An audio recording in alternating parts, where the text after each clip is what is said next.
Hi everyone. We've had a few things happening this week, haven't we, in the last 4 or 5 days? I knew something was happening on Saturday night because I got quite rudely awoken at midnight and told that it was time to get up. And nothing I did would help a little person get back to sleep, so I just had to go with it and ended up watching I don't know, kid shows until I actually crashed on the lounge at 5 o'clock. And then, yeah, it's been excessively restless ever since. I don't know if you've been feeling that sense of being with your body, but not in it. It's almost like I'm outside of my body and I feel or am aware of things an instant before then I'm aware of them. So it's like I see it with a different sight just before I see it. And yeah, it's a weird feeling. You know that you're moving around with your body, but you're not in it. So I don't know if any of you have had that as well. And just, yeah, pains in the spine. I think of all this energy moving in and pushing things out. We've had the geomagnetic levels quite up and down, so unsettled. I think it's still unsettled at the moment. Last time I had a quick look. We've had a couple of solar storms, minor, but solar storms in there, but constant, that rumbling, active, unsettled levels. So who knows? We also had multiple solar flares going off, including the X flare, which had a CME, but I don't think the CME itself was earth facing, but like I've said in the past, it doesn't need to be to have an effect on us. It's considerably more if it is earth facing, but I don't know if I want to say particles or filaments that extend from that still can have an effect on us. So yeah, it's been interesting. I've also been reminded or nudged again about, I think I made the very first video back in January or February, but I didn't make it public for a while. There's no need to go back and look at it. It was my first video that I did recording, and it was only going to be shared with a few people initially. It was just kind of a practice at doing a predictive reading. And I am so awkward and everything in there. I did debate taking it down, but I thought, nah, you know, I've always said this would be an authentic journey. So it's kind of like the start of my journey. So I'll leave it there. But initially I thought it was a reading for that month or the month ahead. I can't remember. And the big thing that I was shown would be a theme was transition. So people struggling with both transitioning consciousness, you know, into a higher consciousness, but also transitioning, many people passing away, leaving the earth plane. I think I said in a subsequent video, I feel this is a theme for the year of what's unfolding, and it's really sort of things that have happened for me personally, but also by extension of happening to people I know or people they know, you know what I mean, sort of it goes along a bit. Yeah, it really is a theme that a lot of people are experiencing. As most of you know, I had a personal taste of it a few months ago with my dad, and other people as well this year, other friends. It's not just that it seems to be increasing. It feels like more and more of us now know on a personally interconnected level, people that are getting diagnosed with serious health issues and other things. I want to be careful how I say it because I don't want it to seem like I'm making light of any of it, because I'm not, or trying to tell people what to think. What I've come to believe and be shown multiple times is that we write our own entry story and we write our own exit story. This is done at a soul level. It's not a human, you know, mental choice. It's primarily unknown to most people, I suppose. And the way I understand it, and this could just be metaphorically, but each person within that exit story has a vibrational tolerance point. And as the Earth's vibration keeps shifting and rising, more and more people's tolerance point will be reached. And their, as I say, and again, no disrespect, but their exit story is enacted.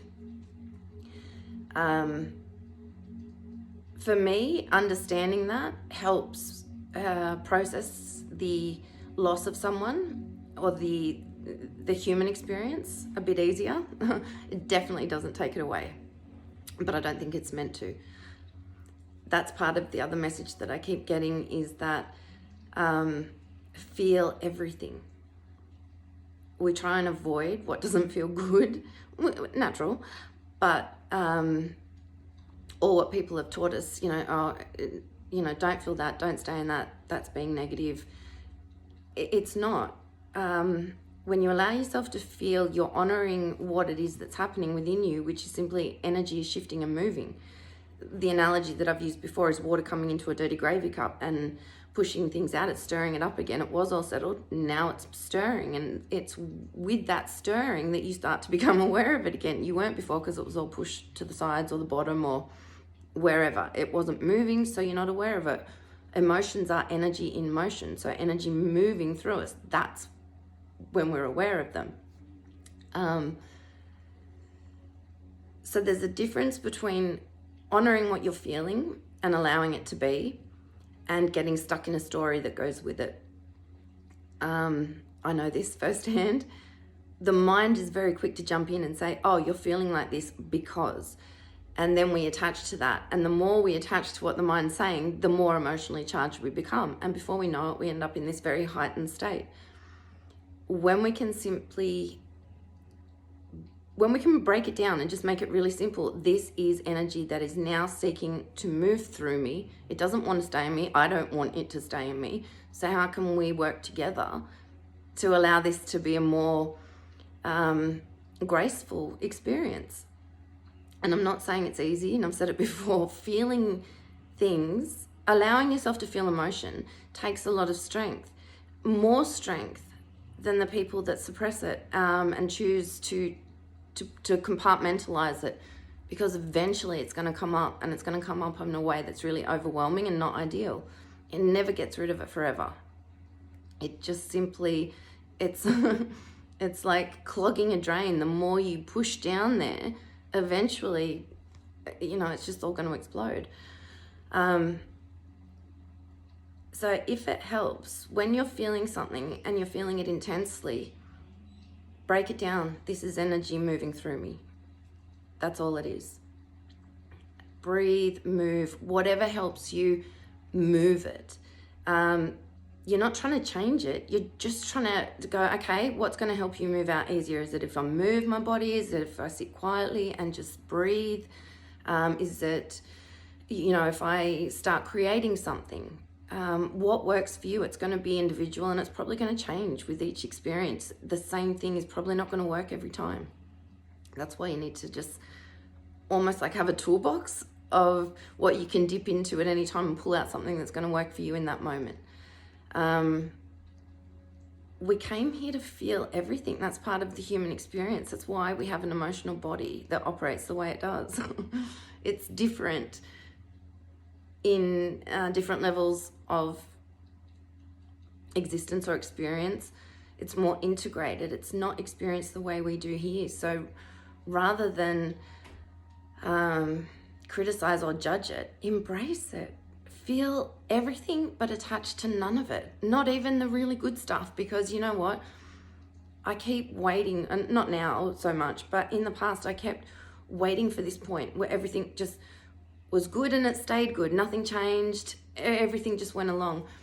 And then I got given this image of a heartbeat and then a flat line, and knew instantly what I was being shown was I'm waiting to die. If that's the case, if I'm waiting for things not to change, I'm waiting for that flat line to die.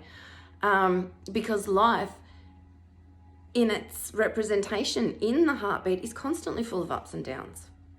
There might be small little plateaus, but it's a bit like, you know, when you think of the tarot card, the wheel. It tells you that life's constantly moving. Sometimes you're on top, sometimes you're underneath. Don't attach to that. Just enjoy what you have when you have it, knowing it's going to change. Sometimes in an instant, but it's always going to change. So I used to always be waiting to get to where I was to feel where I was going, to feel happy, instead of just stopping and you know, being where I was, and being present with all of that, because it wasn't going to stay that way forever. So anyway, digressing now. Going back to the transitioning thing, no matter how, when I say the soul writes the exit plan, it's not something the human chooses. So nobody wakes up one morning and says, right, now it's time for me to have a car crash or to let my illness take me. None of that happens. It's not a human choice, I would say. Maybe that's the wrong word.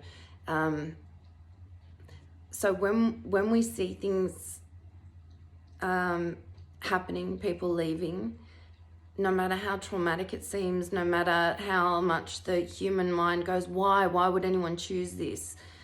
We can't understand from a human mind level what the soul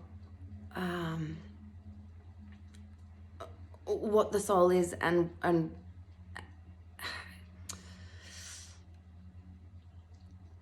for me, the soul is all about experiencing both sides of a situation or experience in order to gain a whole well-rounded understanding.